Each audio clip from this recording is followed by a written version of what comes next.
Thank you all so much for joining us for Armchair Travel to Krakow, Poland with the Traveling Librarian.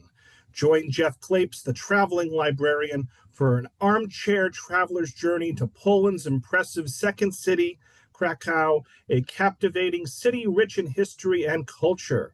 We're going to explore an imposing castle, the medieval Old Town, and the historic Jewish quarter of Kamirs. I'm sure I'm getting all this wrong. Don't worry about it. With its charming cobbled streets, vibrant cafes, and gorgeous architecture, Krakow offers a perfect blend of the past and present. Visit nearby Auschwitz, the breathtaking salt mine, and the mountains south of the city. So Jeff is the retired head of reference services at the Lucius Beebe Memorial Library in Wakefield, Massachusetts, and an avid traveler and photographer. And I again want to thank the Friends of the Library for sponsoring. So all nearly 175 of us who are watching live, and the many more that will watch the recording, let's give a big virtual round of applause to Jeff for joining us this afternoon. And Jeff, you can take it away. Thanks so much. This Zoom is making this little cloud of hearts and applause things going up. That's kind of cute. Welcome, everyone. Thanks for having me back. If I recognize a number of names, so if you've been to any of my programs before, you know I tend to be pretty informal, although since we're in webinar mode, I can't actually hear or see you, as Robert said. But if you have any questions as we go through, or comments, I particularly like to hear from people who've been to the places that I'm talking about, to hear about your experience as well. So feel free to put them in the chat or the Q&A, and I'll try and keep an eye on them as we go through the program. And when the program's over, I'll catch up with any that we missed. So I'm going to get started right away. This is a trip that I took actually very recently. This was just a couple months ago. I went at the end of May and early June. Just because I've always wanted to go there. I've never been to Poland, and it seemed like a good place to go, and I found a cheap flight. So I spent about 9 or 10 days there, which I think was a good amount of time to see the city and also to see things in the area as well. Krakow, or Krakow as it's pronounced in Polish, is quite far south in the country. And in fact, do I have I don't have my pointer. There we go. So you can see the capital here, Warsaw. Krakow is actually very far south, close to the Slovakian border, and only a couple of hours from the Tatra Mountains, which they form the border between Slovakia and southern Poland. The country itself has about 38 million people, and Krakow is actually the second largest city. It's about the size of Boston, for those of you who are in my part of the country. And you probably know a little bit about Poland, at least that it's overwhelmingly Catholic, at least 3/4 Catholic. It is also has been for a while a member of the European Union, although they do not use the euro yet as their currency. They still use the zloty. And a close-up view where you can better see the mountains that are very close to the city. And we're going to take some day trips. The red lines are the different places that I went. I'll go into that in more detail as we get further into the program. I didn't notice if there's anybody attending today who is either Polish or of Polish extraction, or has been to Poland or is from Poland. But if so, please forgive my Polish pronunciation. I love languages. I speak a couple of different languages, but Polish is difficult. So I hope I don't mangle Polish pronunciation too much. You would be forgiven for thinking that Krakow is the capital of the country because of all the tourism attention it gets. In fact, it has far more tourists than any other part of the country. And it actually was the capital of Poland for close to 600 years. So there's a reason for all of this. This is the view from the room that I rented in the center of town on one of the main streets, very close to the historic center. And to give you an idea of what kind of the lay of the land is for the historic city, during World War II, mercifully, it was not bombed like Warsaw for example. So it retains its historic center much more so than a number of other places in Poland, and is a World Heritage Site. In fact, it was one of the first World Heritage Sites to be so named a number of decades ago. This is a model that was in one of the museums that you can go to that shows the medieval city, which is where we're going to focus a lot of our attention today. And you can see here the old city with the main market square, which we're going to start in. And then further south, right close to the river, dominating the river, is Wawel Hill, which is the original, the historic fortress, which remains today with its castle and its cathedral, and it's where the royal palace and the royal fortifications were for centuries. This model, you'll see, has two different colors of buildings. The ones in gold are, this represents the medieval period of the city, back when it was at its height, with all of the original fortifications all the way around the city. And the gold buildings are ones that would have been built in either brick or stone, and the darker black ones would have been built in wood. And of course, back at that time, wood was a problem because fires could very easily start. And like many other cities in medieval times, fires spread very quickly and damaged various parts of the city over the centuries. So slowly over time, most of those places got rebuilt in stone just because they were safer. And again, to show you the modern city, this is a map from Google that shows you the same area that we were just looking at, with Wawel Castle down at the bottom. The interesting thing here that you'll notice is that where there used to be walls, those walls were taken down in the early 19th century, the fortifications that used to encircle the old city, and they were turned into a beautiful park, which we're going to visit a little bit later. And that's one of the real highlights of modern Krakow. And this is an area, a map from a guidebook that shows you a little bit about how the city is organized. So the old town, we'll focus most of our attention in the old town, but there's a number of other neighborhoods a little further afield that have quite a few things to see if you're there long enough. And the ones we're going to spend the most time in will be Kazimierz and Podgorze, which are the former Jewish areas south of the original old city. It's a very walkable city.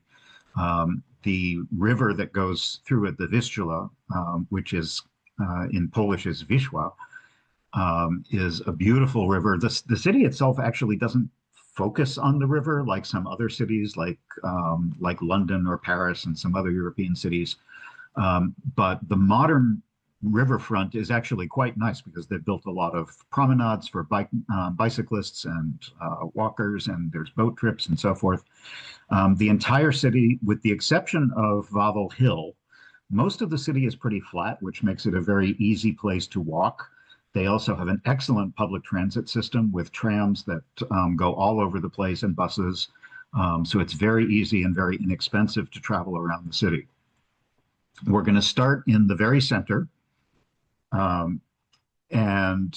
This is called Rynek Główny, the main market square. That's what that means in Polish.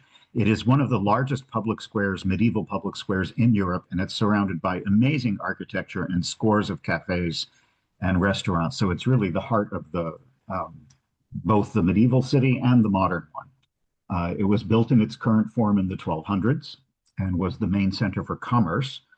And the huge cloth hall, which you can see here, still exists today and was the centerpiece.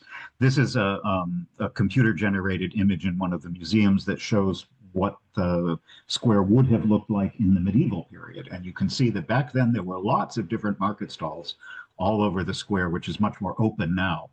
And also the other building that I'll point out here is the old town hall, of which only the tower remains. The rest of the building was taken down in later centuries, but we're going to spend a little bit of time in this area.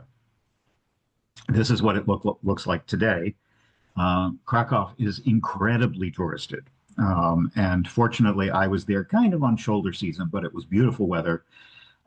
They get about 15 million people a year. That's an incredible number of people for a city like this. Although interestingly, the majority of those tourists are actually Poles, because Krakow is a very important historical city for the Poles. So many of the people who visit are people exploring the history of their own country. Fortunately, the city is big enough to absorb a lot of these tourists. But if you travel there, particularly during high or even shoulder season, be prepared for crowds because there will be a lot of them. This is the interior of that main cloth hall, which has changed a bit over the years. It's been added to over time. It had a major rebuild during the Renaissance, and now the interior is full of stalls that sell all different kinds of products for tourists and food and other kinds of things. At night, it becomes completely different because it shuts down and you can see a little bit better the elegance of the building, which would have originally been built for the guilds that sold cloth in the city back in the Middle Ages. On the outside, you can see these elegant arcades that were added in the 19th century. It's an absolutely beautiful building, and it's really the centerpiece of the square at this point. Right next to it is the 70-meter Gothic tower, which is all that remains of the original town hall that they took down in the 1800s. But you can climb this, and it's worth doing that if your knees are up for the very narrow staircases, because they give you a fantastic view over the center of the city. And if you're like me and get lucky, you may be able to see the tower of the church, which we're going to look at next. St. Mary's Church is the main church on the square here. And I don't know if any of you remember or have heard of the old classic story called The Trumpeter of Krakow. The Trumpeter still plays today. Every hour on the hour, there is a trumpeter who plays a traditional melody from the top of this tower. 24 hours a day, every single hour on the hour. And I was fortunate enough to hear it with this beautiful view from the other tower. But there are some really nice views around the square. I should mention that this square was completely redone about 20 years ago when they did a major archaeological study. So it was totally torn up in the first decade of the 21st century. You can see an aerial view here of just how much digging they did. And what they did with that is they learned a lot about the history of the development of the square through the centuries.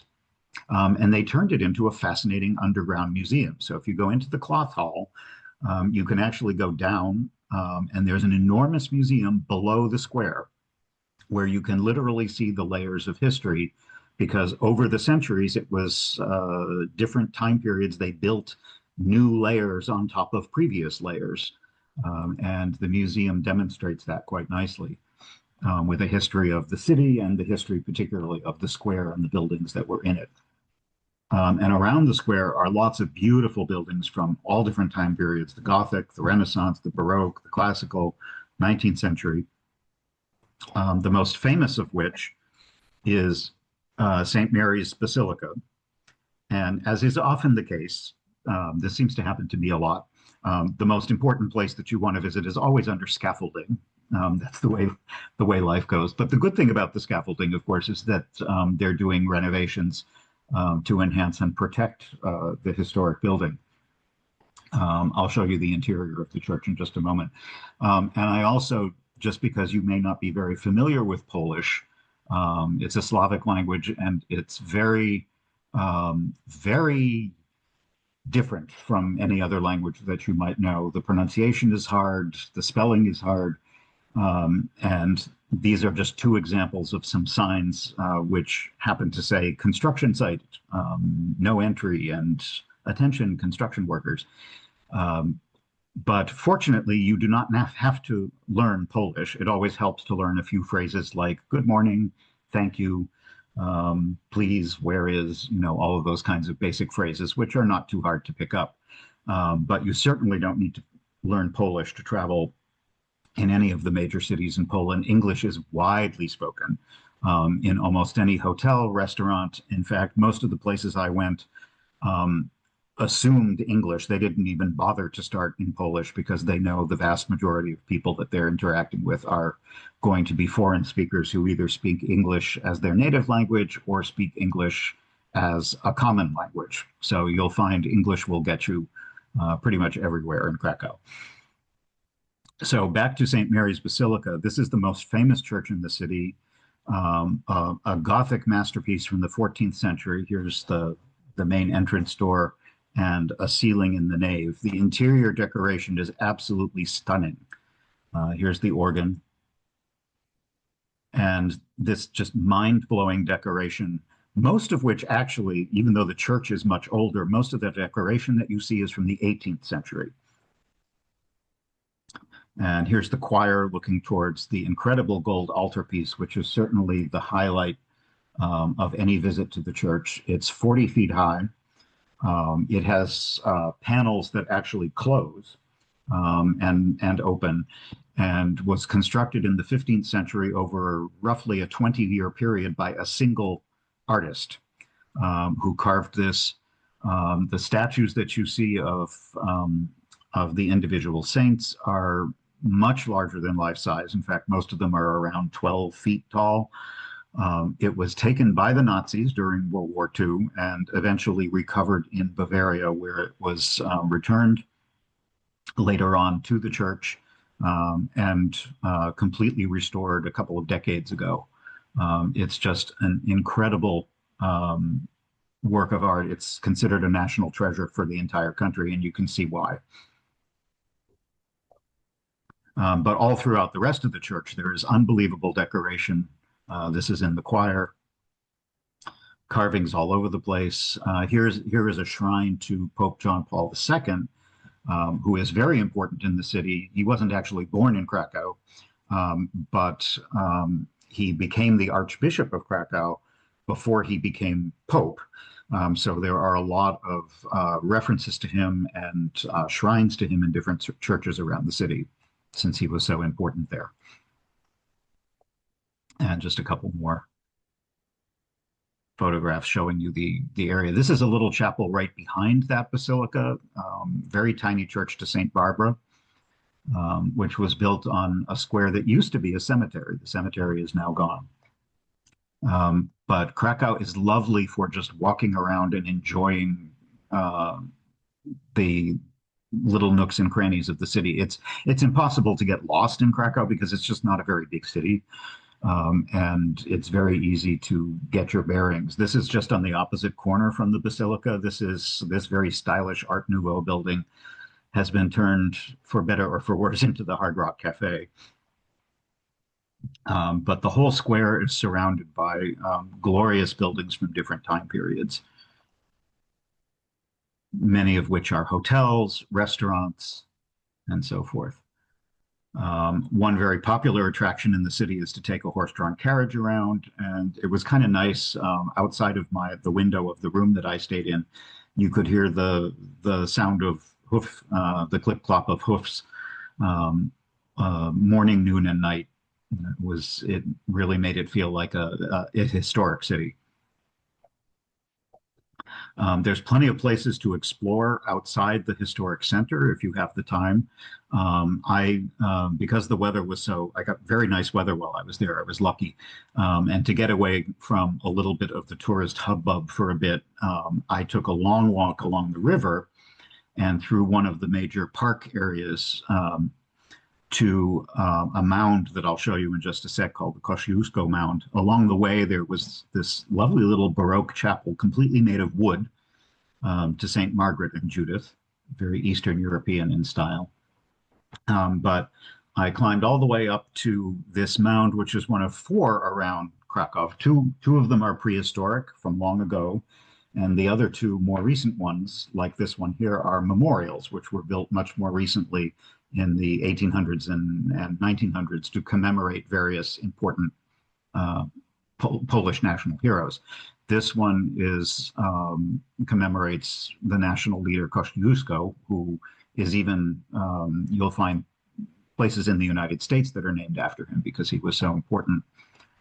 And it's about 100 feet high in the middle of this gorgeous park. on top of an existing hill. So the view is very impressive. And in fact, this is looking west towards the other artificial mound, which was built about 100 years later to commemorate yet a different leader who was important during World War I.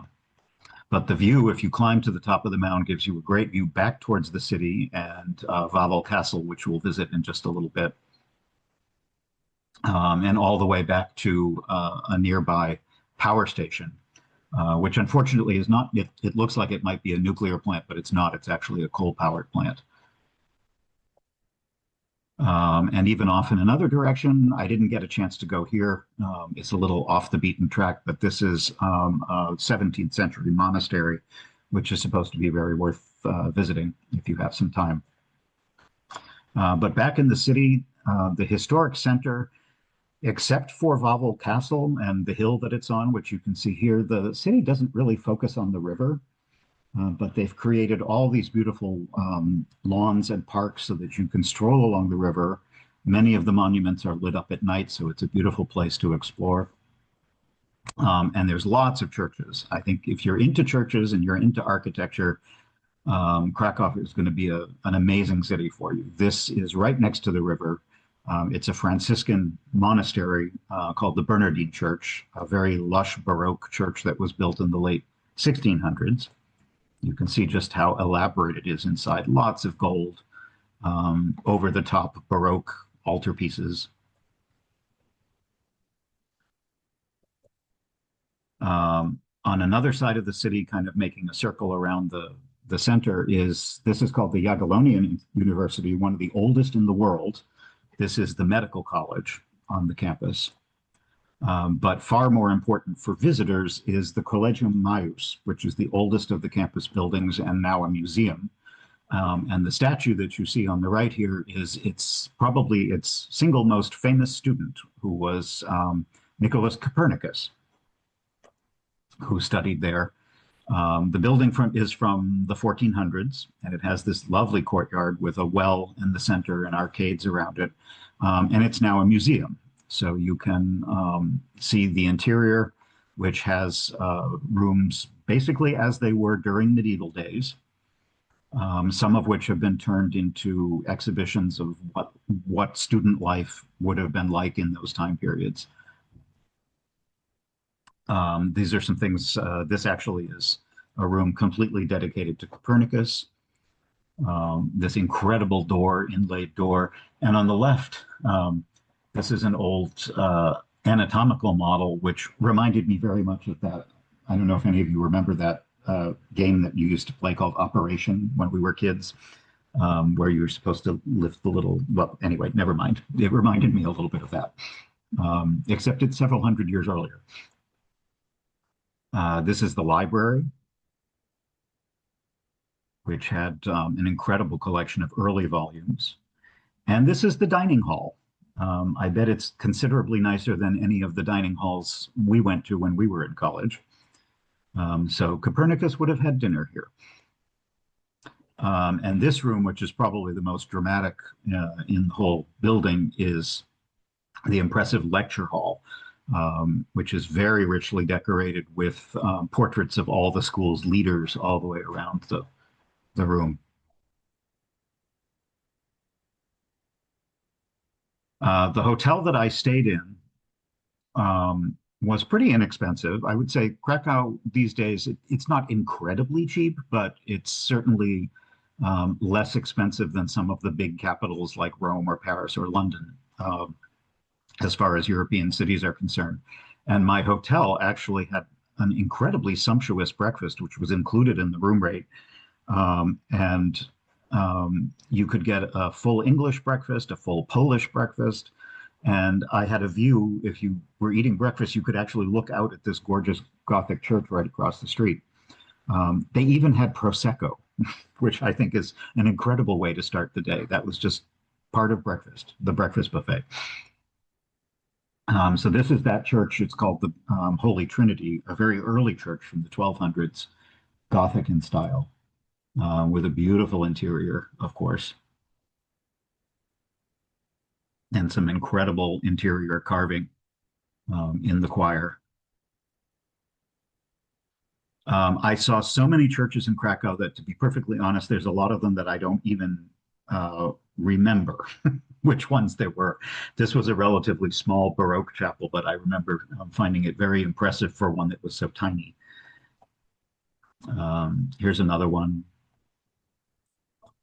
And if it gets hot, which it actually did while I was there, I had expected kind of chilly, rainy weather because it was late spring.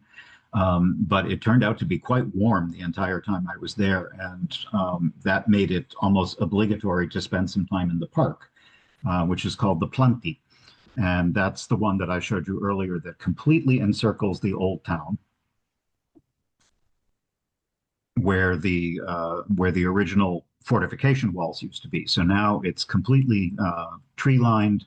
There's pavilions, there's things for kids to do, there are places to get ice cream, benches to sit on, and just elegant paths and lots of shade, which is really nice when it's warm.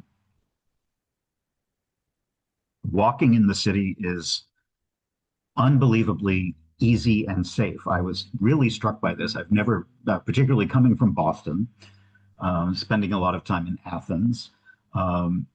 Krakow was totally different. Pedestrians get an incredible amount of respect there. In fact, most of the streets I saw didn't even have walk signals. All you have to do is step out into the street and traffic stops dead if there is a pedestrian. I've never seen a city like this before. If you do that in Boston, you're taking your life in your hands. And even the taxi cabs would stop, which is just unheard of. I've never been to a city like this, but it made it very pleasant to stroll around the city because it was so safe. I'm not sure exactly what this symbol was. This is either a small child, a pedestrian holding a very large balloon or a very large lollipop, or maybe it's one of those signs that's supposed to say stop and go on either side. I wasn't entirely sure. There are some fortifications that still remain of the ones that used to circle the entire city, so we'll see a little bit of that in just a minute. But as a student of architectural history, it was just a magnificent city for me to walk around in because there's a wealth of things to see from so many different time periods. This is an Art Nouveau building on the north edge of the city called the Globe House for obvious reasons. It has a globe on the top. Originally built for the Chamber of Commerce. And it has some symbols of commerce built into the side of the building, a ship that would have traveled the world bringing products to and from Poland. Another example, this kind of black and white decoration is very common in Eastern Europe, less so in Western Europe.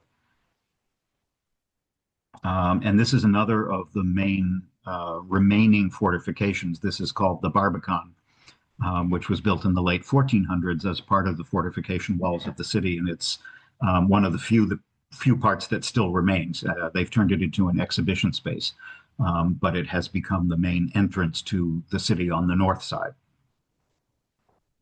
Here's another view of it there.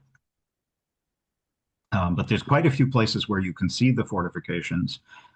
This one has been turned into a museum, which we're going to visit later.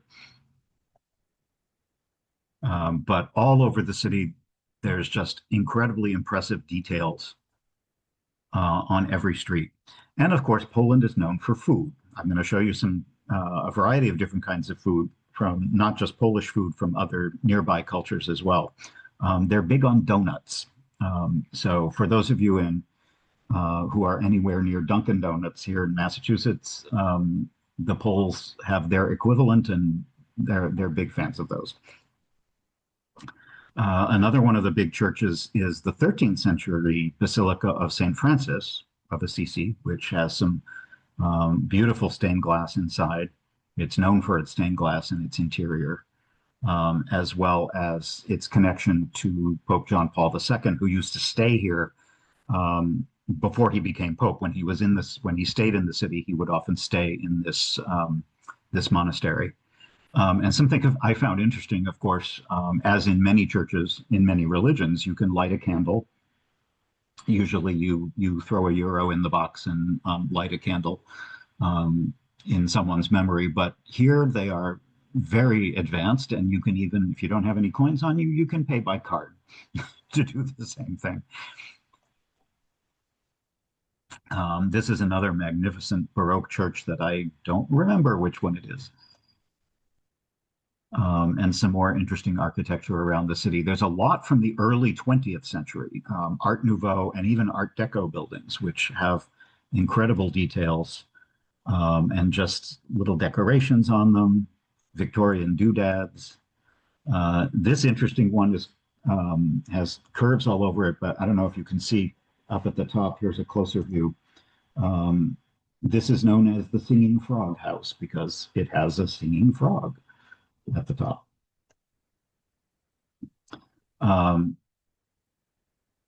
If you're interested in street food, there's a lot of street food throughout the city. These are a very inexpensive way to have breakfast that you can walk down the street with. They're kind of pretzel-y, but they tend to be more like a breakfast style pretzel. But they have that thick kind of bagel-y kind of dough, but they often have either poppy seeds or sesame seeds on them. Excuse me, and they're very, very popular to just grab one as you're walking down the street and eat as you walk to work. This is another basilica, much more recent. It was built right before World War I.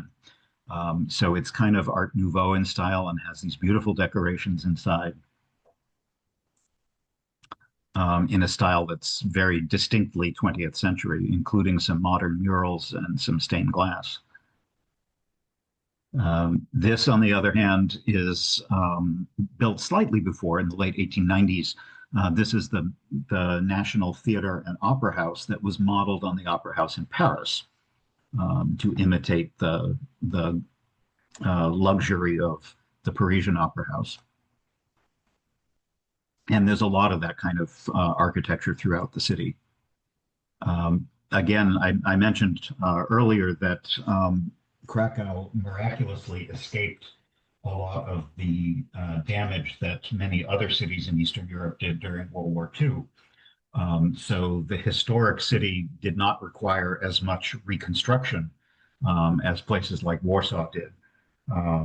And that has made the historic center just, it's picture perfect in much the way that Prague is. If you've been to Prague, it's very similar. Let's talk a little bit about food. The restaurant scene is really vibrant, not just for Polish food. I was really surprised.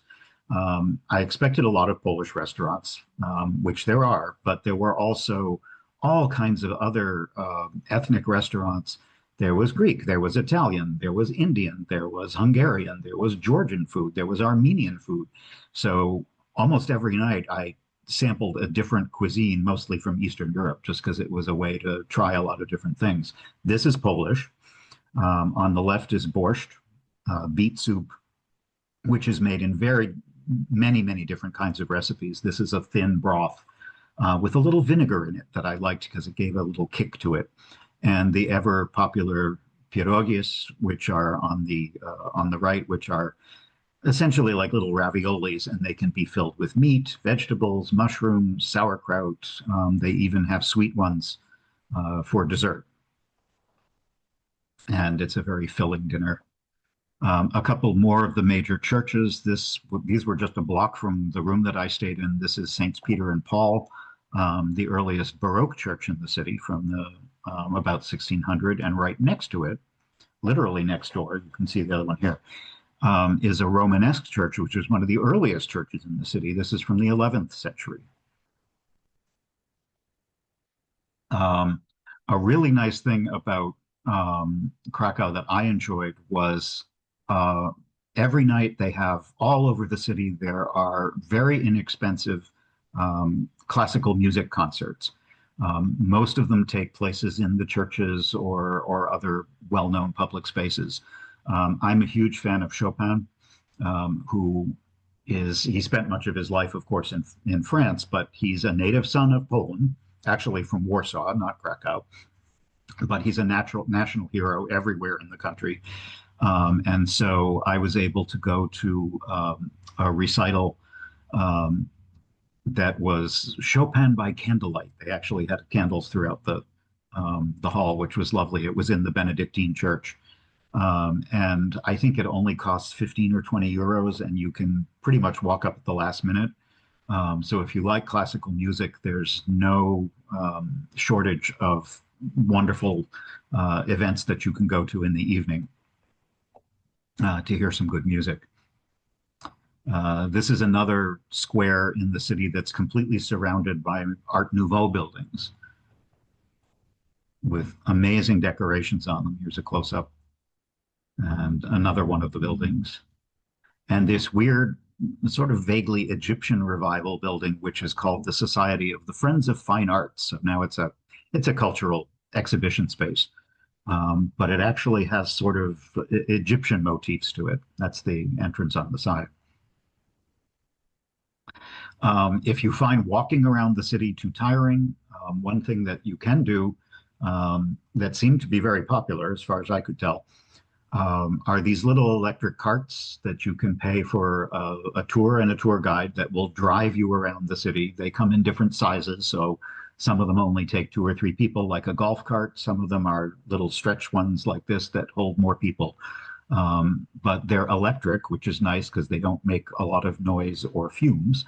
And it's a good way, particularly if you don't have too much time, if you're only there for a couple days, it's a good way to get around the city quickly and have a local guide who can show you places and answer questions for you. But there are a lot of tourists. Even though I wasn't there at the height of summer, there were enormous numbers of tourists, many of whom were teenagers or school students traveling from other parts of the country to see one of the most historic cities in their culture. So be prepared for that. And this is a different restaurant.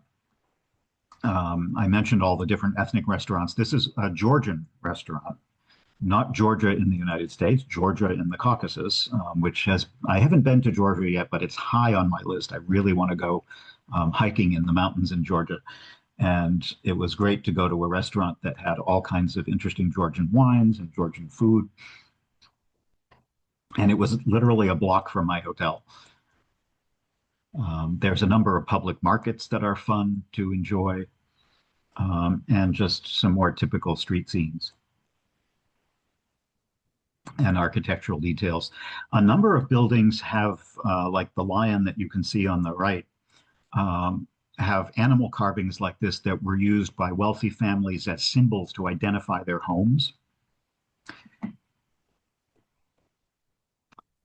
Here's another weird building. It's known as the Spider House, for obvious reasons. It's ornate, creepy, a little bizarre. It was built, you can see the date, 1889. It was built in the Victorian era by an architect for his own, it was built for his own home. Why it has the spider, nobody is quite sure, but it's just another, it's worth it to get a guidebook, an architectural guidebook, to point these things out, because you could easily walk by them and miss them. This was a Hungarian restaurant I stopped at. So of course I had to have goulash and some Hungarian salads. Another beautiful confection of a building right across from my hotel.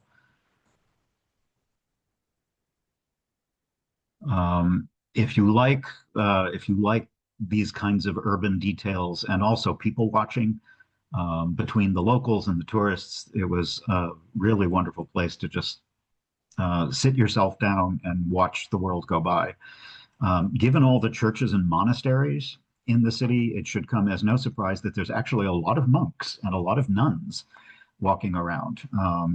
Poland is a fairly observant country. Unlike a lot of Western European countries like France and the Netherlands, where they are nominally Christian, but attendance has fallen off in recent decades, Poland is still pretty observant. And I don't think there was a single church I went into where there weren't locals in there praying, lighting candles. It is still a fairly religious country. And very observant.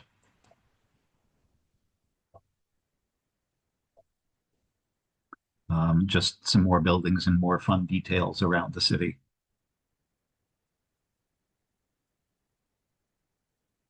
And beautiful colors. It's not a drab city by any means.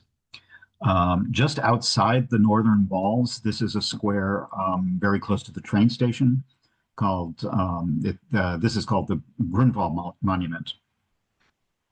And it commemorates an important king from the late 14th, early 15th century. And it was built in 1910 to commemorate the 500th anniversary of an important battle when Poland and Lithuania decisively defeated the Teutonic Order, which gave them more independence at that time period. Poland, of course, being a flat place in between major powers on either side, Lithuania, Russia, Prussia, Germany. As you know, Poland has been caught in the middle of a lot of battles throughout history. And at night, it's a delightful city to walk around. The streets are very atmospheric. It's very safe to walk around. Most of the buildings and monuments are spotlit, including the Wawel Castle, which we'll visit in just a moment. And there's plenty of things to be tempted by in the stores, souvenirs, food, and just beautiful buildings. The square in particular, the main market square, is particularly stunning at night. And it's where everybody focuses their attention. It's completely mobbed at night, and there are cafes and restaurants all the way around the perimeter. It's like a stage set where people go to see and be seen. I wanted to go to this cafe. This is one of the more sumptuously decorated Art Nouveau cafes. It's called the Cafe Novorosky. But I didn't go because upon further investigation, I discovered it gets among the worst reviews of any restaurant in the entire city. For the service, the food, it's just like it's 1 star.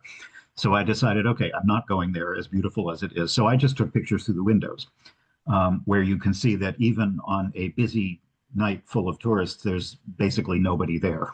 So I'm kind of glad I didn't put myself through it, but I got some pretty pictures of the interior of the building.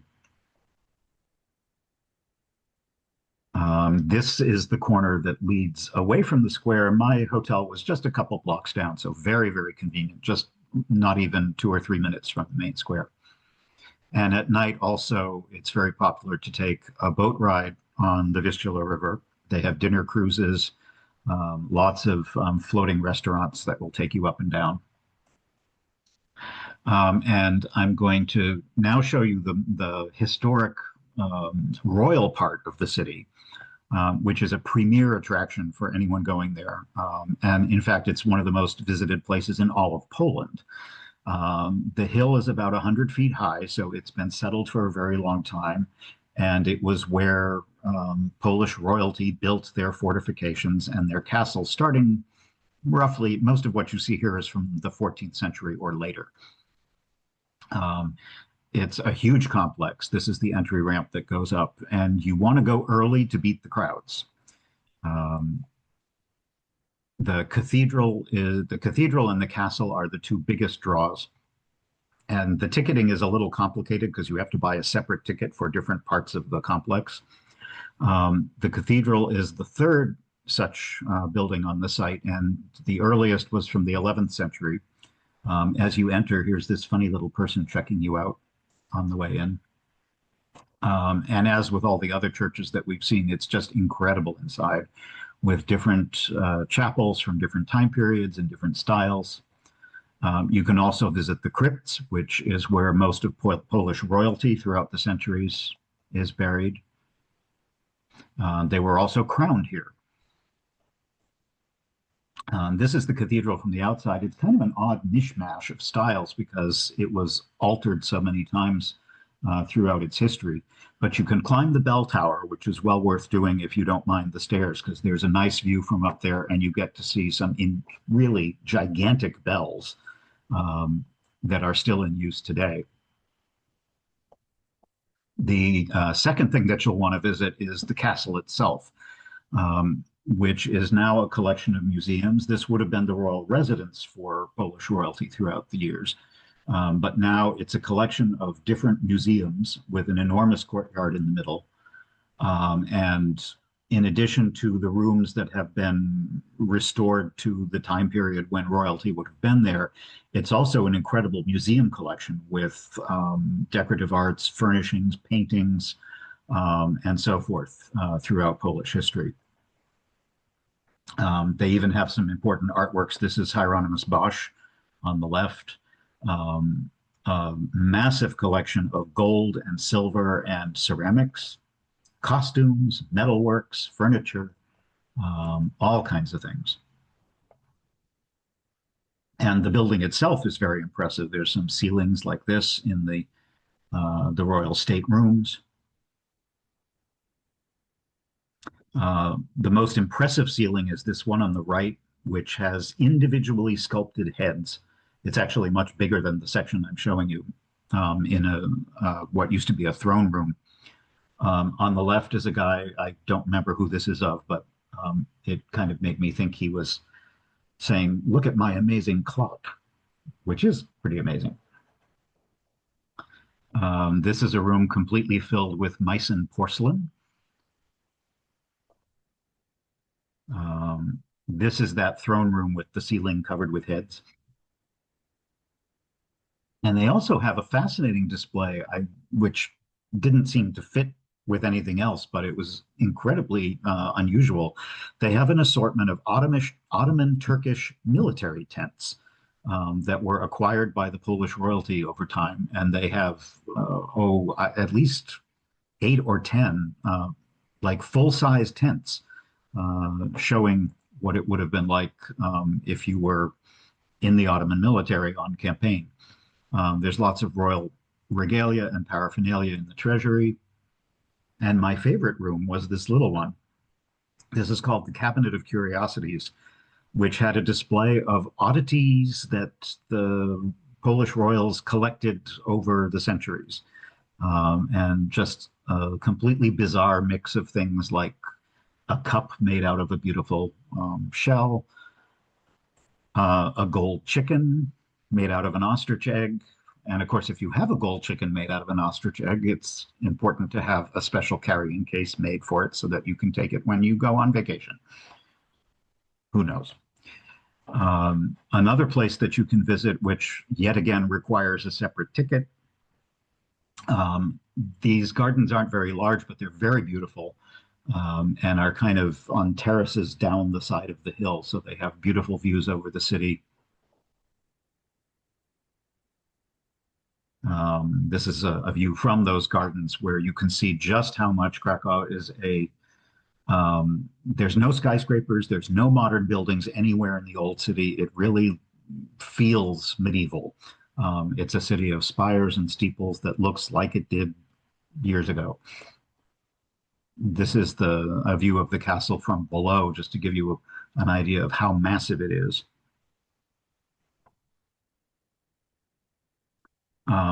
You can wander around many of the parts of this royal complex without a ticket, but you need a ticket in order to enter the different buildings and museums. But if you just want to go up for the views, that's free. You can just walk around the ramparts and look around, but you can see just how busy it gets. So if you go, I advise that you go very early in the morning. Get there as soon as it opens so you have a little time before it gets totally overrun.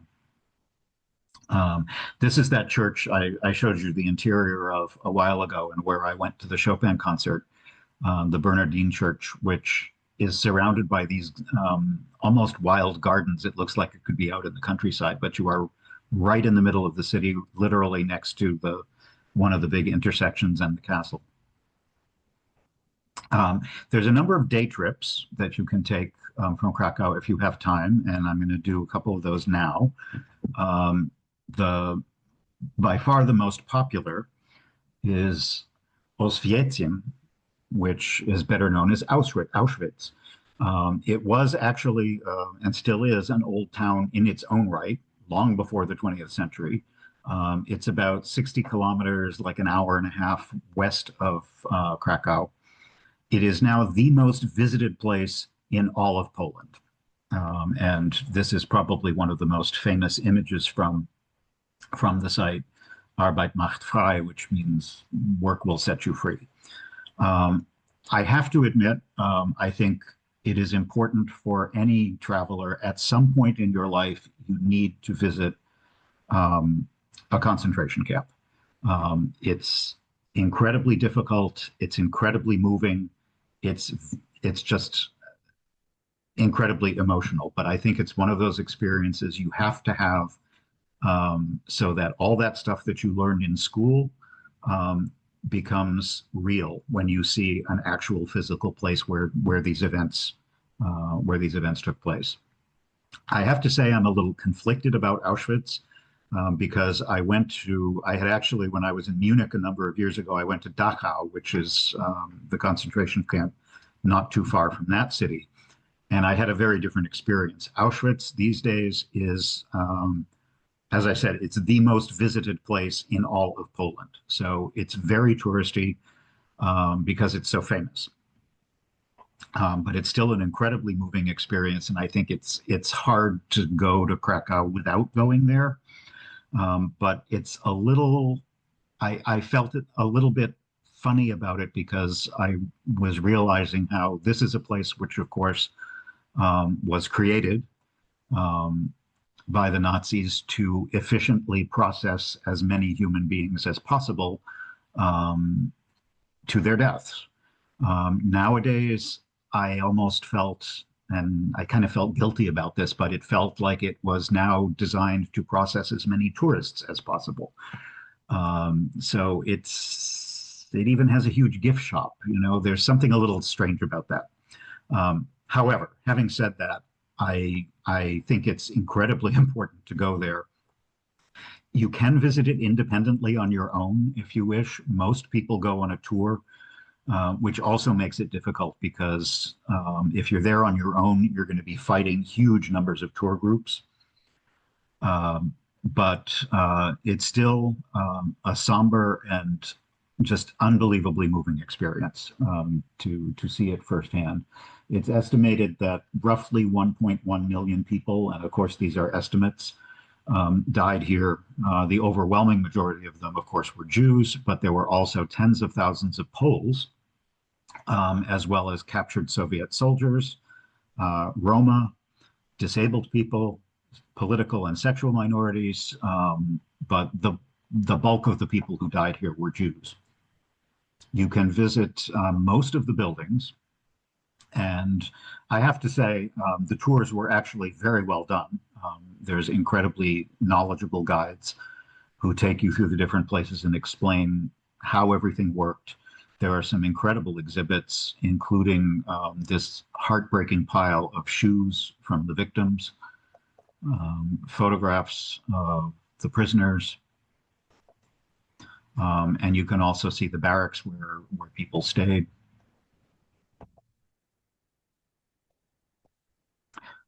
You can even enter the actual gas chambers, which is very disturbing. Not everybody feels comfortable doing that, so I would completely understand if you didn't.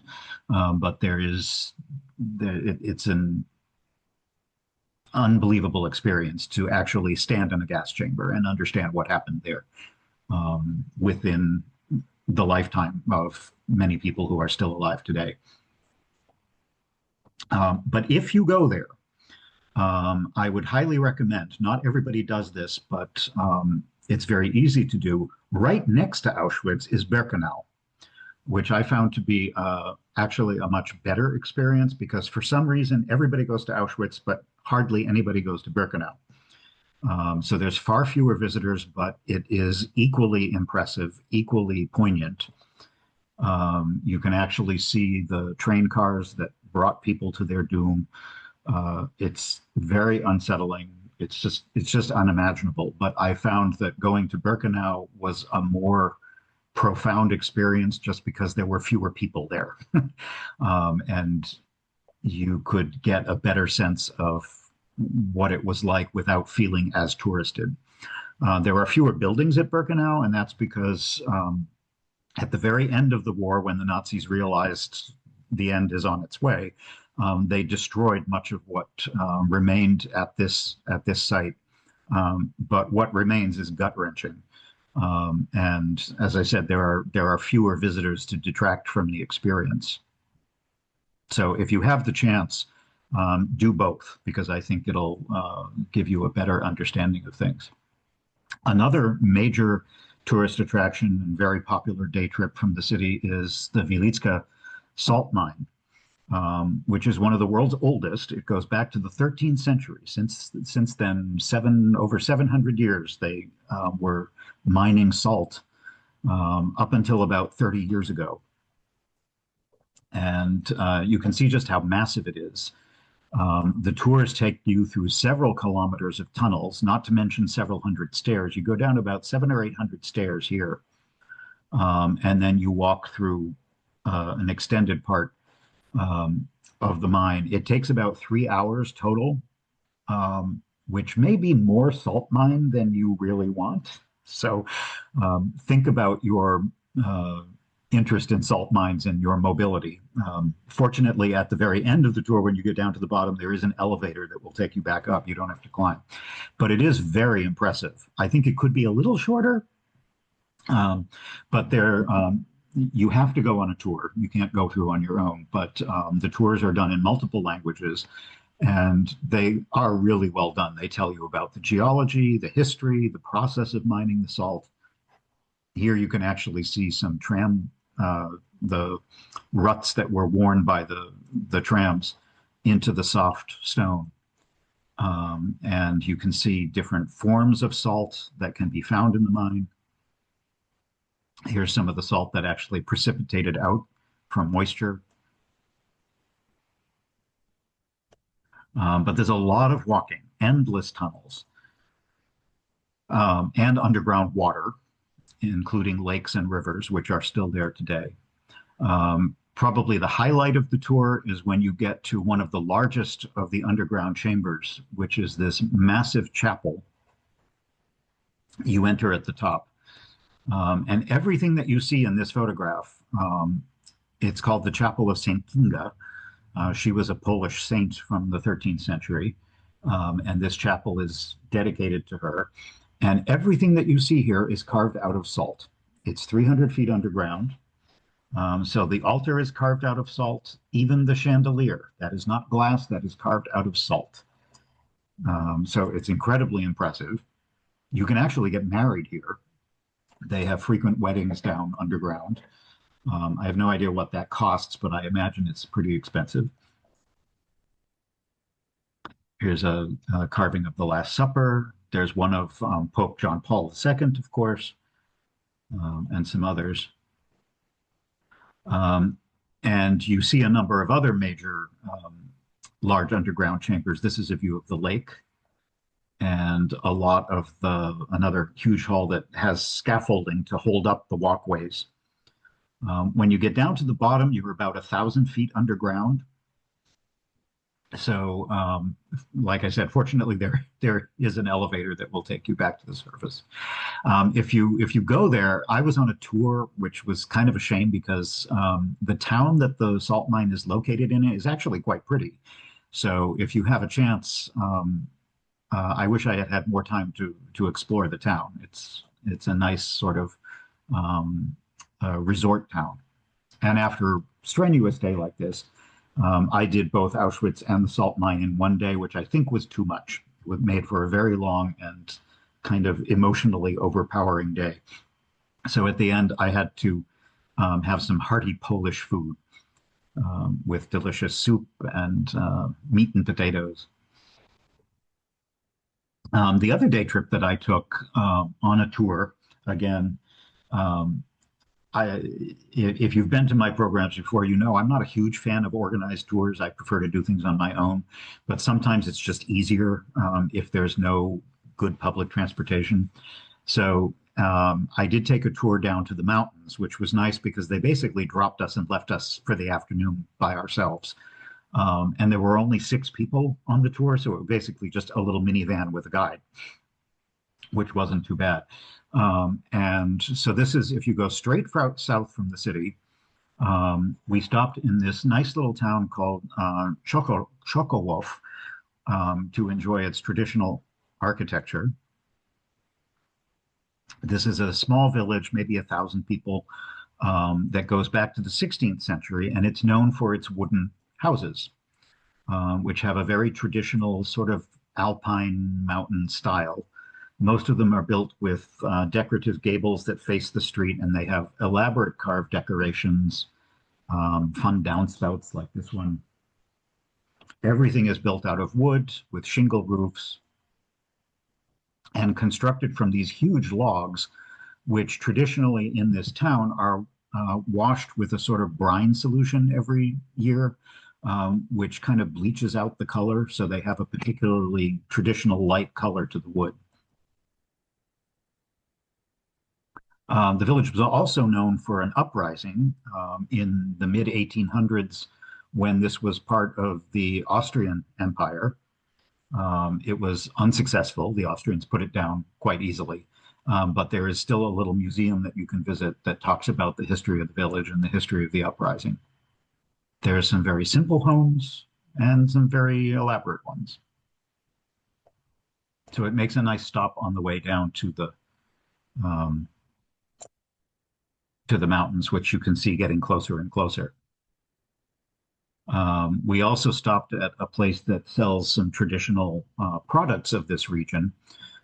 This is a local cheese, which they form into these interesting little shapes with wooden molds. And then they smoke them for a good, at least 2 weeks in little smokehouses. And then they serve it by grilling it.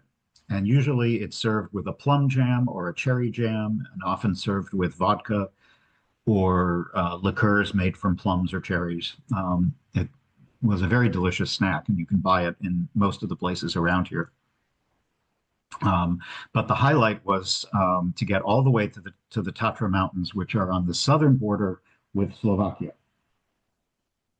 And this is a town called Zakopane, a very popular holiday destination for Polish people today, especially in the winter, because it's a very big ski resort. You can see this is the mountains in the distance, which are still snow-capped. This was the beginning of June, the very first days of June. You would never guess, if I showed you this photo without telling you what country it is, you'd probably never guess this was Poland. Most people think of Poland as very flat, which much of it is. It's kind of the Ohio of Europe, but this area is really dramatic. The highest peaks here are around 8,000, 9,000 feet high.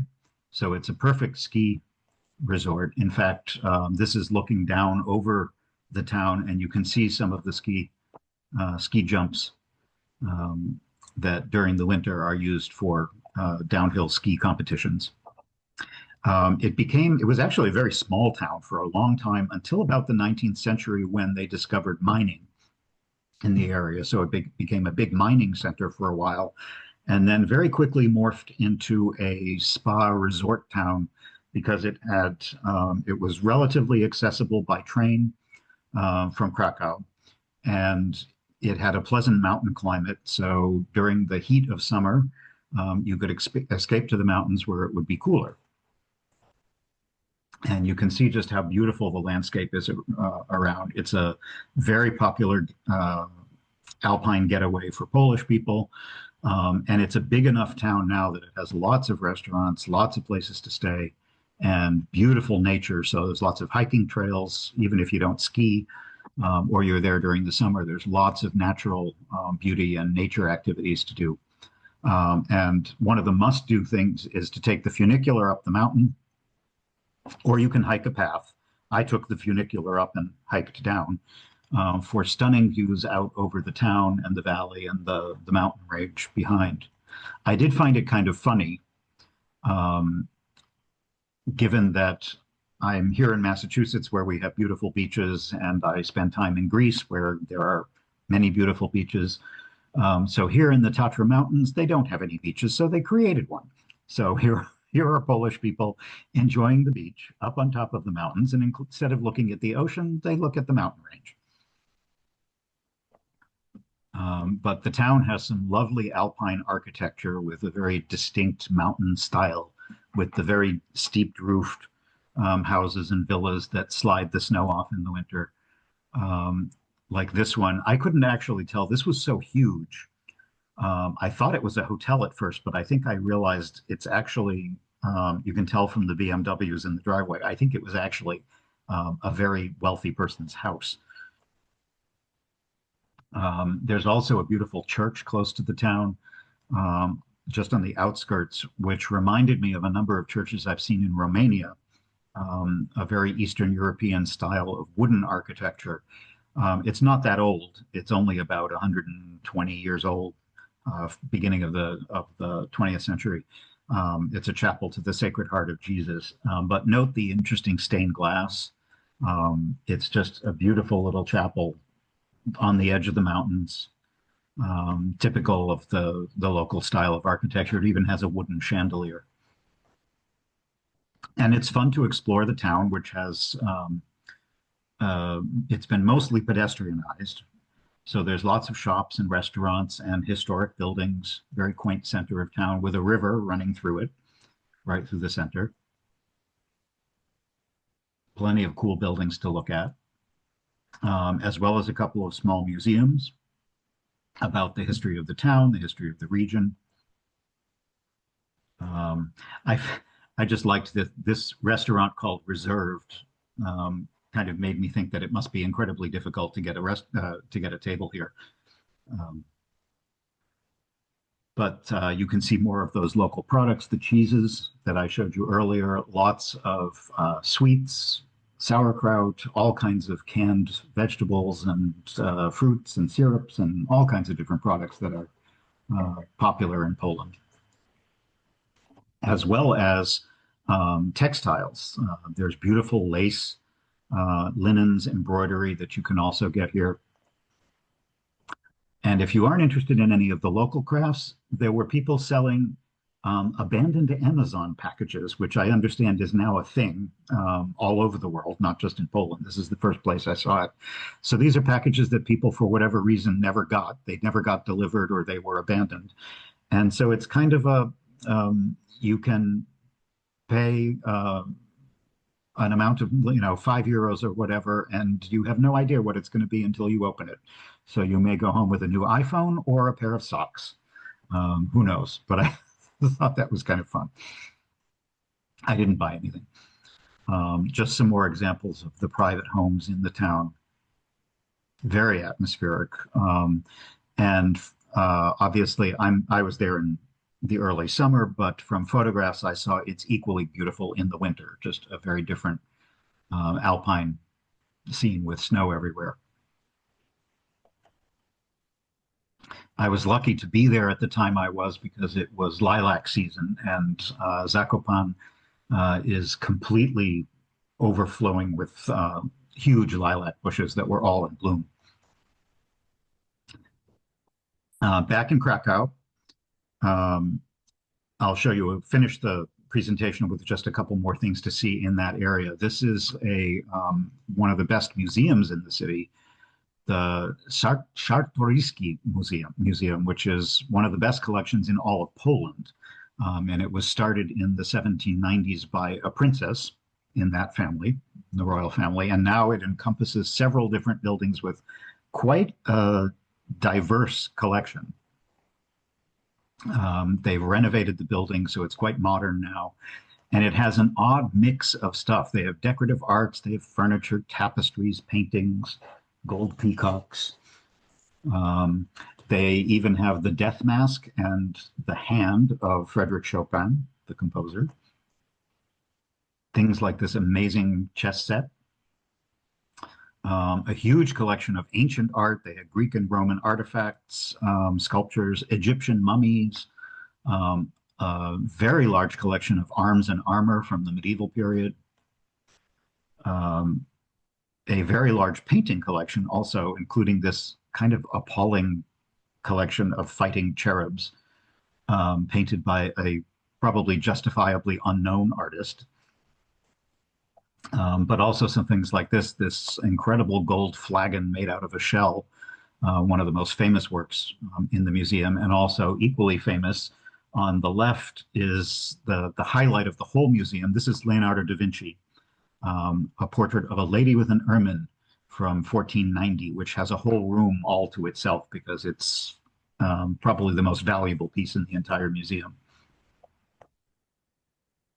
But there's no way that you can visit Krakow without also exploring the Jewish history of the city, which is fascinating and also, as you can imagine, very depressing. The two biggest districts where you'll see all this stuff are kind of on the southeast of the old city, outside the original medieval walls, Kazimierz and Podgorze, which are very beautiful neighborhoods in their own right, but they embody the Jewish history of the city and also of Poland in general. This particular church, this is a Catholic church. Kazimierz was once a separate royal village just outside the city walls, but eventually became part of the city. And it's one of the few parts of the city outside the historic center that did get significantly damaged during World War II. This is the Church of Corpus Christi, which is just dripping with gold, and also has some more horrid cherubs. And in between these two districts, there's a very modern bridge built only about 15 years ago that connects Kazimierz with Podgorze across the river. It's only for pedestrians and cyclists, and it's a convenient way to get across. It's named after a well-known priest named Father Bernatek, but it's lit up at night, and it has these interesting sculptures of life-sized acrobats playing on the support wires. And just across in that neighborhood is something called the Krikoteca, which is an art museum dedicated to a specific Polish artist who you probably never heard of, but he was an important artist and also a theater director. So the museum is dedicated to his work, and it's this very modern structure built over an old 19th century power plant. And here you can see, again, on both sides, there are it's a wonderful place to stroll, cycle. But the neighborhoods themselves are really nice to walk around in because they have a lot of original architecture. This is one of the big market squares in Kazimierz. And there's some nice walking tours that you can take to see a number of the historic synagogues that still remain. What's difficult, I think, about this kind of tourism is that the buildings are beautiful, the history is fascinating, but it's difficult coming to grips with the fact that pretty much the entire Jewish population of Krakow has all but disappeared. And in fact, of the different synagogues that you can see marked on this map, only two still offer services of any kind. Only one of them offers regular services. The other only does it on occasion.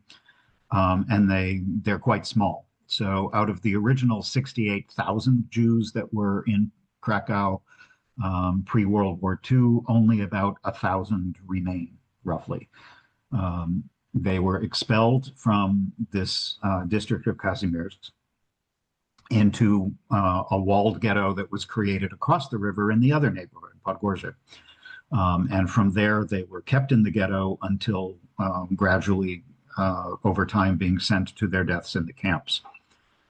So you can visit many of these beautiful synagogues, but it's sad knowing that most of them have been basically turned into museums. They are no longer active places of worship.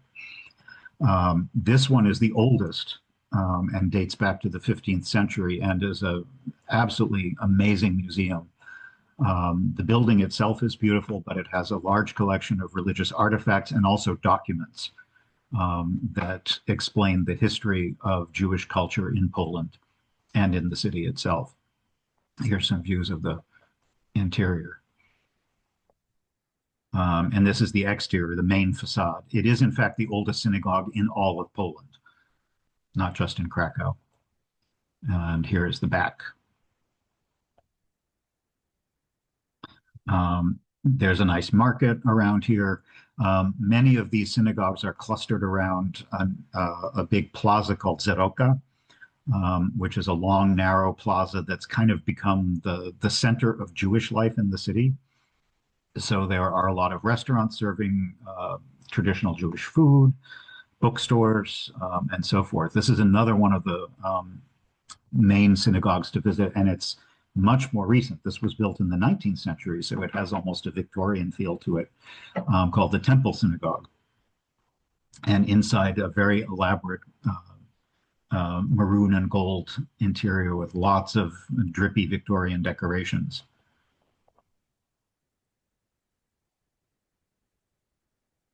It also has some very interesting historic exhibits inside.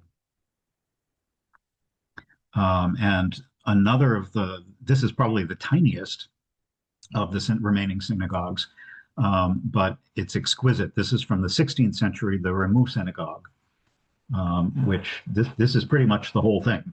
But the decoration inside is just beautiful.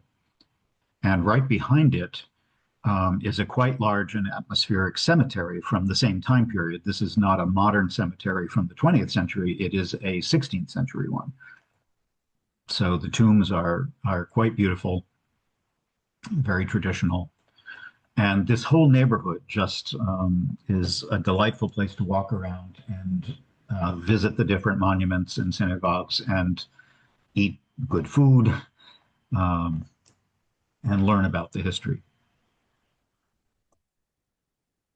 This is one that was unfortunately closed, and it was too bad. When I was there, it was closed. It's no longer a synagogue. It's been turned into one of the better known bookstores in the country. I'm sorry, in the city. If you get tired of walking around, these people are not in line for one of the big attractions of the city. They are in line for ice cream. That's how warm it was when I was there. If you don't want ice cream, pretty much every neighborhood, every restaurant claims to have the best pierogies in all of the city. So feel free to sample them all and compare. On this particular day, I went back for some more Polish food. This was a delicious stew with mushrooms.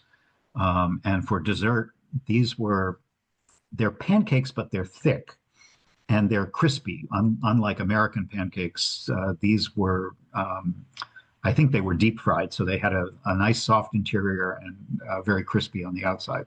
Really good to end the day. Or if you don't want that, you can get a fluffy apple tart. I didn't eat both of those on the same meal. These are actually from two different meals, just so you know. And the last neighborhood we'll visit is the other one across the river called Podgorje. The main square as you cross the river has a very large public square with a monument that has 68 chairs in the main square. There were a number of little memorials to Jews in Israel right now, because of course the war in Gaza is still going on right now, and there are still remaining captives in Gaza being kept there by Hamas. So there were understandably a lot of political statements around the city. Each of the 68 chairs in this square represents 1,000 of the Jews that lived there before World War II. So both of these districts, Kazimierz that we were just in and Podgorje right across the river, did suffer a certain amount of damage, unlike the historic center, and also neglect both during and after the war. But they've seen quite a renaissance and a lot of restoration in recent years, particularly starting in the 1990s. And that was due in a large part to the release of Steven Spielberg's film Schindler's List, which came out in the 90s. And that brought a lot of attention to the history of the city. This church, which presides over that big square, is called St. Joseph's Church. And it looks like a huge, almost like a big wedding cake. It's actually kind of bland on the inside. But it's a fantastic Gothic revival confection, kind of looking out over the square. But here's a map of that district, and the black line that you may be able to see here, this most of the city that we've seen before is north of the river, and all of this black line denotes where during the 1940s they built the wall to create the ghetto, and they relocated all the Jews into this area. There is one little stretch of wall. This is a historic photo in the museum showing one of the entrance gates, and there is still a small section of the original wall that has been left as a memorial, showing you what it would have looked like. A tiny museum that I think often gets overlooked is called the Eagle Pharmacy, and it's at the opposite end of that big square. In 1941, when they created the ghetto, it was incorporated into it, but it had a Polish owner. And the owner refused to leave, and he refused to close down. So he is very famous now, as well as his son, who kept the place going. Throughout the entire period of the ghetto, he continued to offer pharmaceutical services to the Jews who were living there. In many cases, he gave them medicines for free. So it's been sort of recreated to look like what it did at that time period. And now it's a really nice little museum with a lot of documentary history and oral histories that you can listen to, and all kinds of other exhibits that talk about what life was like in the ghetto at this time period. But by far the highlight in this part of the city, and in fact the second most visited place in all of Poland after Auschwitz, is Oskar Schindler's factory, which you can see here.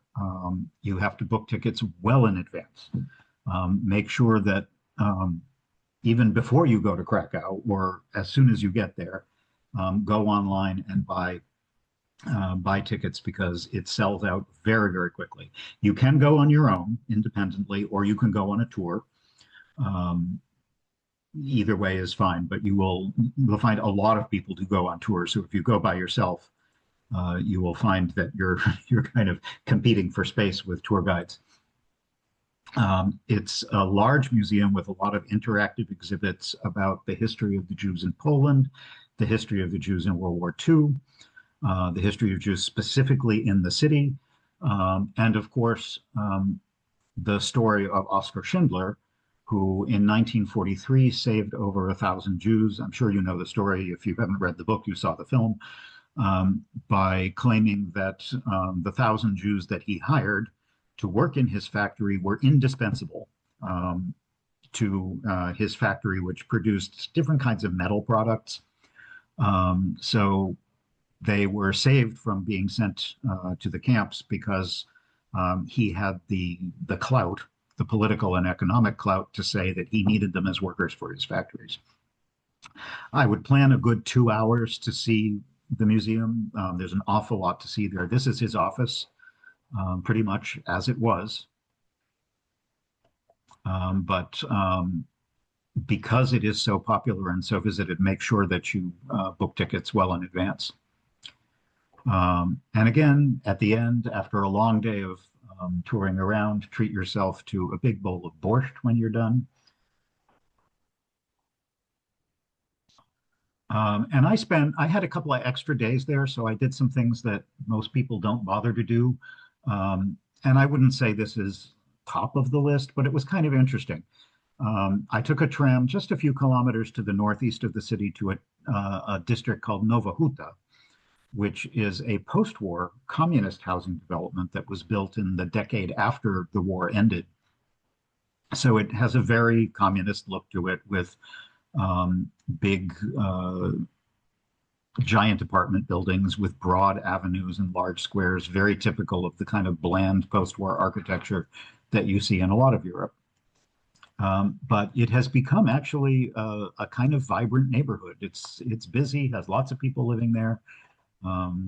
There's even a big central square named after Ronald Reagan. And there's a few interesting buildings to see there, including a couple of very modern churches. For the first few decades, under communist rule, churches were not even allowed in Nova Huta. But people gradually demanded them. In the 1970s, they were successful at getting a couple of modern churches built. This is the one of St. Maximilian Maria Kolbe. And if you're interested in modern architecture, it's quite impressive. You either love it or don't, but it's impressive, if nothing else. It holds 7,000 people inside. So, as a modern monument, it makes quite a statement. And I ended my trip, that's Krakow. I ended my very last night. I decided I'm going to eat in one of the touristy restaurants right in the square just because I want the view. And actually, the food was fine. I had this gigantic cocktail and another different kind of borscht.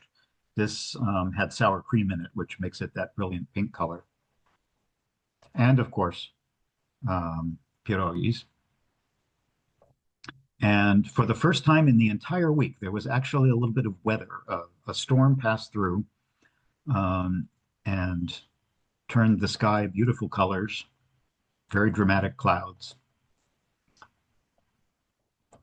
And then I spent the last night just kind of taking an evening stroll along the river.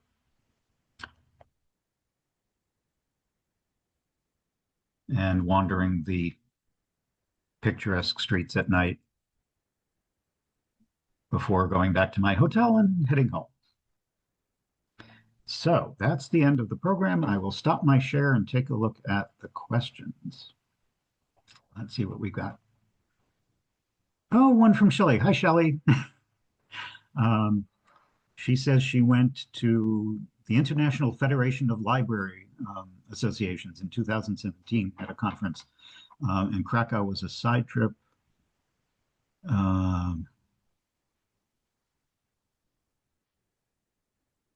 Oh, that sounds fascinating.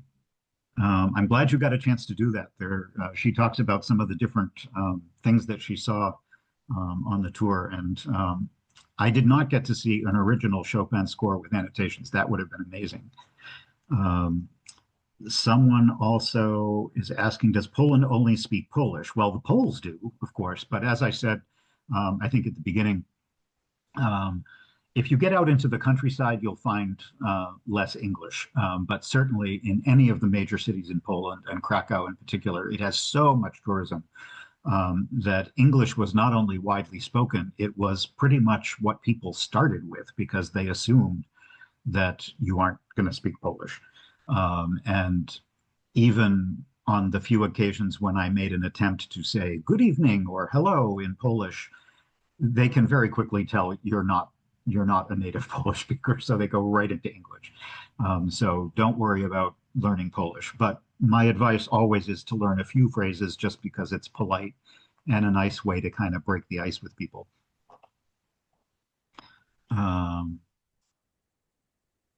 Do I happen to know why Krakow wasn't bombed in World War II?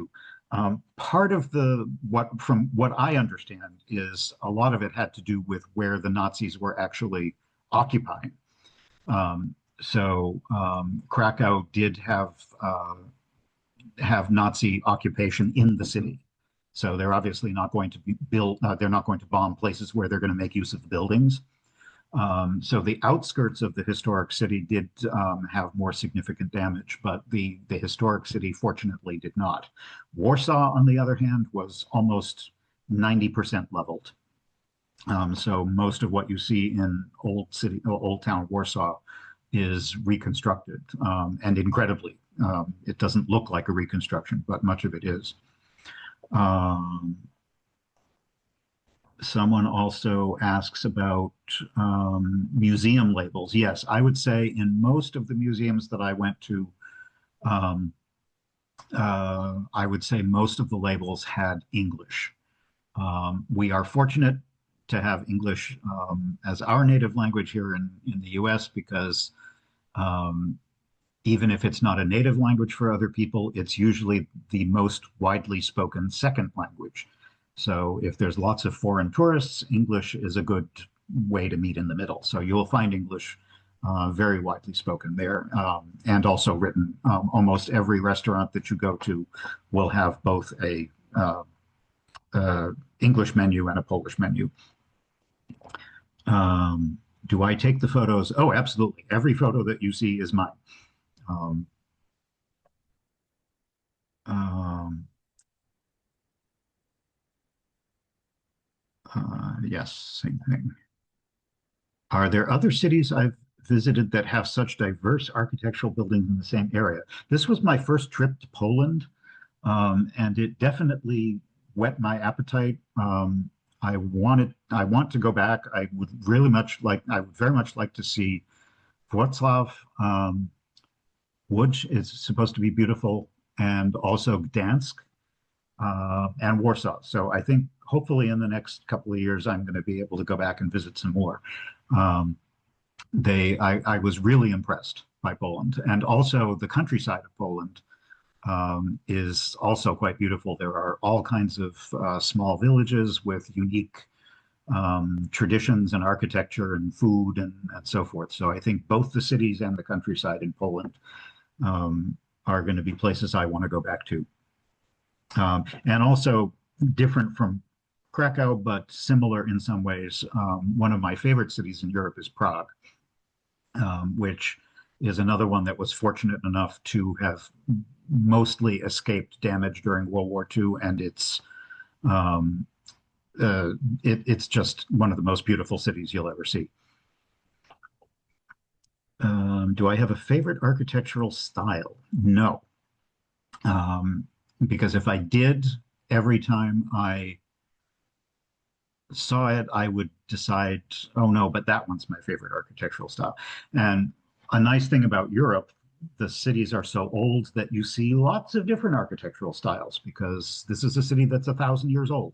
So it has medieval buildings, it has Romanesque buildings, it has Baroque buildings, it has Renaissance, it has Gothic, it has modern, it has Art Nouveau. So an advantage to traveling in Europe is that you get to see a variety of things like that. Are bicycles popular? Yes. Bicycles are very popular in the city and a very nice way to get around if you enjoy that. Um, was Krakow a center of art, both paintings and sculpture in Europe and beyond? Yes, very much so. Part of that is just because, like other royal cities, for much of the Renaissance and Gothic periods, um, Krakow was the royal center of Poland. So, like in Italy and France and other places, artists gravitated towards cities where they were likely to see a lot of building, a lot of churches, and potentially, if you were really lucky, royal commissions. So, yes, it was very much a city like that. Did I see any evidence of the influx of Ukrainians to Poland? I didn't personally, but I have friends, actually friends here in my own town here in Wakefield, who are Polish. They've lived here for years, but they have family there from that part of Poland, and they are very active in the refugee movement because of the war. But my personal experience being there for like a week, week and a half was that I did not see that um, like on the street. I didn't see much of that. Um, the closest I got was I ate at a really good Ukrainian restaurant.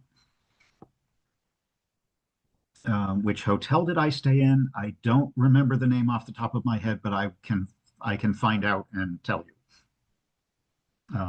Robert, as you know, usually sends out probably tomorrow a follow-up email, so I can make sure that I give him that information before he sends that out to you. Yes, I would stay there again. It was a very nice hotel, and the breakfasts alone. I'm sorry, Prosecco for breakfast. I'm there. Um, what made me visit Krakow instead of Warsaw? It tends to get more tourism and is considered a more sort of beautiful, smaller city. And I could easily have gone to both cities, but I like a lot of people go to Krakow for just a couple of days and then they go to Warsaw for a couple of days. I prefer when I travel particularly now that I'm retired and I have time, I really want to get to know a city. And I think 2 or 3 days in Krakow, yeah, you'll see the highlights, but you won't really get a feel of everything, and you won't necessarily have time to see things in the area. So I made a commitment. I'm going to spend all my time in Krakow or nearby, and I'm going to go back and do the same thing in Warsaw. Um, what's the best time to visit? I think summer is always the worst time to go to Europe because it's very hot. Um, Poland is in the north, but it's also flat. And with climate change, Europe, you've probably seen articles about how horrible the summer has been in Europe, in parts of Europe that don't normally see temperatures that high. When I was there, I had expected actually cooler temperatures and rain, and I ended up with temperatures between 75 and 80 the whole time, and sun. So I got lucky. I would say the best times to visit are in the spring or the fall when the weather is likely to be cooler, and they're shoulder seasons, so it's there's a little bit of tourist activity, but it's not as busy as it is in the summer. But I was there last week of May and first beginning of June, and it was still pretty crowded. Um, my late mother told me a group of Catholic Polish women said, I did not see that. That story sounds vaguely familiar from one of the guidebooks I read, but I don't remember seeing anything personally about it. So I would have to look into that. It sounds like a fascinating story, but I don't recall anything myself about it. How long was my trip? I think it was either 9 or 10 days total, including the travel on either end. The individually sculpted heads, oh, on the ceiling, I forget. That's another thing I can look up and tell Robert about. I don't know the answer to which forest the Jews hid in. There are a lot of, it's very forested in the south of Poland, so I don't know exactly. Are there mosques in Krakow? I don't believe so. I certainly didn't see anything. I don't think there are any mosques there. Do I lead tours? No. I do these presentations. Um, I actually I don't like taking tours. I don't like to go on tours. And so no, a number of people have asked me if I would be willing to, take them on tours around the world. No. I actually prefer traveling by myself, which don't take that as an insult, but I really prefer traveling independently. I don't even always like traveling with my own friends, so I'm never going to do tours. Sorry. Um, was textile the most lucrative business at some time? I wouldn't doubt it because as you remember, that main square, the cloth hall was by far the biggest and most elaborate building in the square where all the merchants were. So I think it's quite possible. But salt, because of the salt mines, was also very important, and trade in general. Um, Poland is flat. It had some major medieval cities that were on the road between east and west. So it was a major, there were major trade routes that crossed Poland for all different kinds of goods that were traveling from east to west and the other direction. And someone mentions that their grandson is visiting Poland as we speak. Good for them, although I bet it's hot in August. Let me check the chat. I would love to see your whole goblet. Oh, you mean what I'm drinking out of? Sorry, I have a glass of wine that's actually from South Africa. One of the advantages of doing Zoom presentations is I can drink and you can drink, unlike at the library. The name of the hotel I stayed in, I will find out and tell Robert. Um,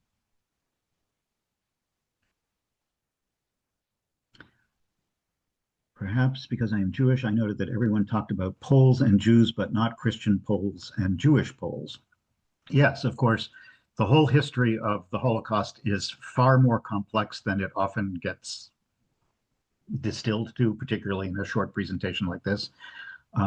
So I would highly recommend, if you travel there or have an interest or have family connections in your family history, it's difficult history to read about and learn about, but it's way more complicated than I talked about here. As I mentioned, we all know that 6 million Jews died in the Holocaust, but there was so much more going on in different parts, with Russian soldiers, with gay and lesbian people, with people like Seventh-day Adventists, and it's so important that we learn about this history, because as we know from things that are going on in different parts of the world today, we don't seem to have learned much. And the more we learn, the more we have a chance of maybe preventing things from the future. Da, da, da, da.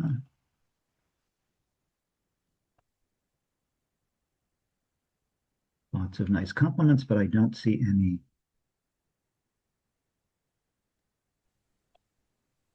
any specific questions. Oh, someone else likes Georgian food. As I mentioned, Georgia, the country, is very high on my list. And I'm a big fan of Georgian food. I even have a Georgian cookbook that I use a lot here because Georgian food is delicious, as is Georgian wine. If you are able to get it, it's not imported here very, very well, but if you're lucky to find any Georgian wines, give it a try. Yes, Chopin was born in Warsaw and is very connected to Poland, but he spent much of his later life in France, of course, and in Majorca also. But a lot of his music recalls the traditional music of Poland, and he made it his own. Someone wants to know if they can contact me because they have questions. Absolutely, I will. Robert, I think, always includes my email, and I may not know the answer to every question, but I'm always happy to take people's emails, either comments or questions about this presentation or travel questions in general. I'm not an expert, but I can tell you what I know. And as a librarian, if we don't know the answer, we can find it. So I'll do my best, and I'll make sure that Robert includes that. What's the name of the cookbook? Oh, you mean the Georgian cookbook?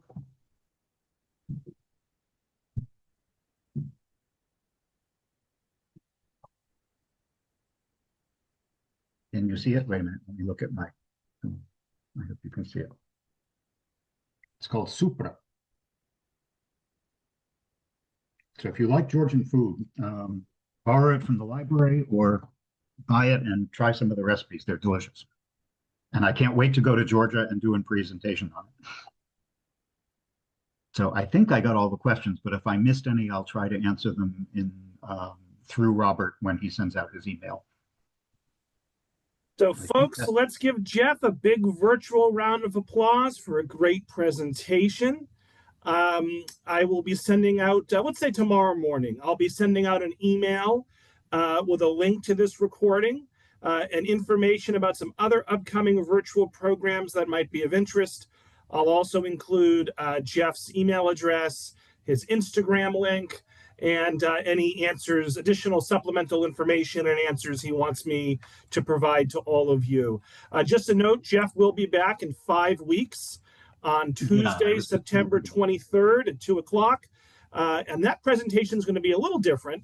It's basically going to be how to learn a language before you travel. Those are my words, not yours, Jeff, Yep. but that's how I'm going to go with marketing it. And also next Tuesday at 2 o'clock, Joy Marzoff will be joining us for Armchair Travel to New Zealand. So lots of great stuff coming up. Jeff, any last words for the audience? Nope. Thank you very much. I hope I'll see you next time. As Robert said, that'll be a slightly different one because it's not photography, and it'll probably be a little bit shorter, but I hope more interactive because the reason I'm doing it is I've had a lot of questions from people about language when I travel. Is it necessary to know the language? Do they speak English? And I have my own personal experiences with learning foreign languages for various reasons. And I thought, as a librarian, I always got questions about what's the best way to do it. And the answer is there's no best way, but there's a lot of ways that you can do it. And I'm going to try to share a lot of those with you and what I've done to give you some ideas of, depending on what your motivation is, what ways that you might think about trying to do it for yourself. So that'll be a little bit different, and I'm kind of looking forward to it because it won't be the typical presentation that I normally do, and I hope you'll participate with lots of questions. Sure, sure. Great. So we will see Jeff next month, and look for that follow-up email from me tomorrow, and please take the feedback survey when you exit the Zoom. So thank you all so much, and I hope Thanks for having me, and I'll see you next time. Great job, Jeff, as always.